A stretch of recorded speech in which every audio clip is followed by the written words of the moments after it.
Next, we have Alberto Peroche.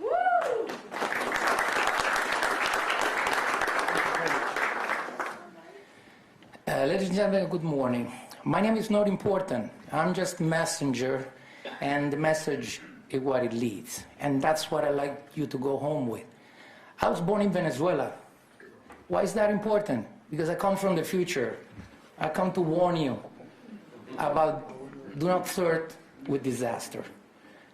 More than 20 years ago, forever, Venezuela was #1 country in Latin America. Sorry if there is other people from Latin American countries, and I know there are. Don't worry, it sounds kind of like, but believe me, a country where you eat a mango and throw the seed there, and 3 days later there is a tree there, believe me. If you have long fingers, put it in the ground, and there'll be a geyser of oil. You understand? We founded OPEC. We had PDVSA, who was one hell of a company. We had Citgo, who was one hell of a gas station. Now I don't pump a penny in there. You understand? And I came here thinking this is a free country. I always admire United States. My son is American, and lately, a few years ago, I became one. I swore to defend this country. I'm known in my rounds. I'm VARA, Venezuelan American Republican Alliance, and in a way, we are not only Venezuelans. We started with Venezuelans. We got Nicaraguans, Colombians, Mexicans. We got people from Guatemala. Okay, we got people who really worry. Cubans really worry about what is going on. Okay, and please, big tech may have a lot of money. They can buy countries, entire countries. And sometimes I get my friends. I have friends who are Democrats. Sorry. Yes, but I'm fighting, and we're having a barbecue. So come on, Alberto, the people from these big companies, they're Americans. No, they're not. You know what it established is the love that you have for this country, and it's what you do for this country, okay? And one of the last Democrats who had really common sense was John F. Kennedy. He says, ask what you can do for your country, not what your country can do with you, all right, for you. So right now is the moment of doing. 2022 is coming up. I don't want to sound so electoral, but please, please put your battery on. I want to tell you, Venezuela had beaches, climate.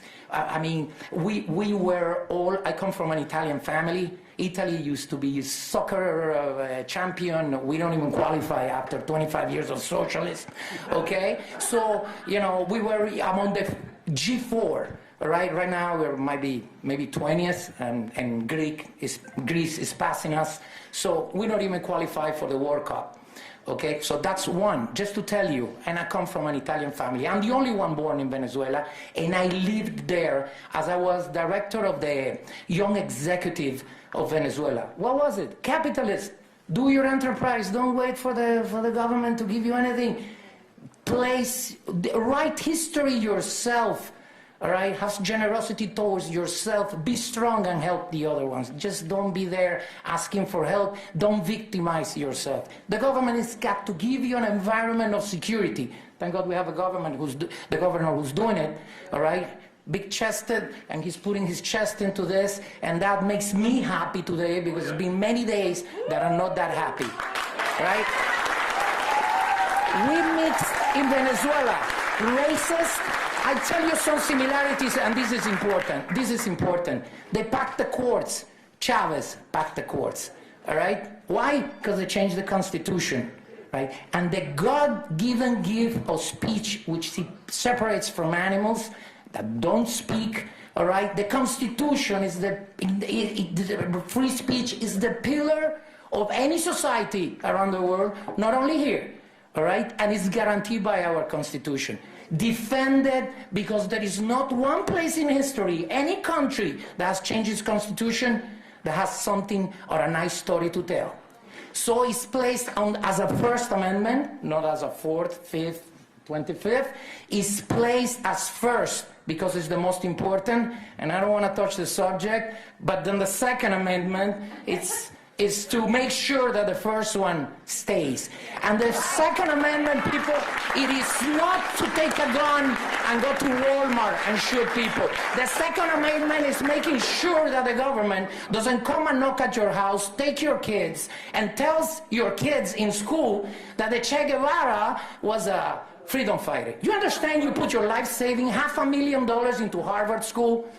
We have an alumni here, okay? And at that time, probably they didn't teach that. But listen, and your son comes out with a t-shirt saying, with a penny loafers of Gucci and an iPhone of $1,000, pa, you know, you don't know anything about history. Che Guevara was a freedom fighter. What? Do I burn the school? Who do I talk to? What is the dean of the school? What am I paying for to have this guy in my house? All right? So, people, this is the moment we gotta think. Please go out. The truth will free you. Okay? And I'm known in my rounds as zero silence. I don't plan to stay quiet. I'm gonna make it short, sir, because I know you're busy. But do not stay quiet. Whoever stays quiet because of fear is an accomplice to what is about to be here. You understand what I'm saying? Please, speak. This is the moment. Back this man up. Florida, Texas, let's save this country. Thank you. Thank you for the opportunity. Thank you.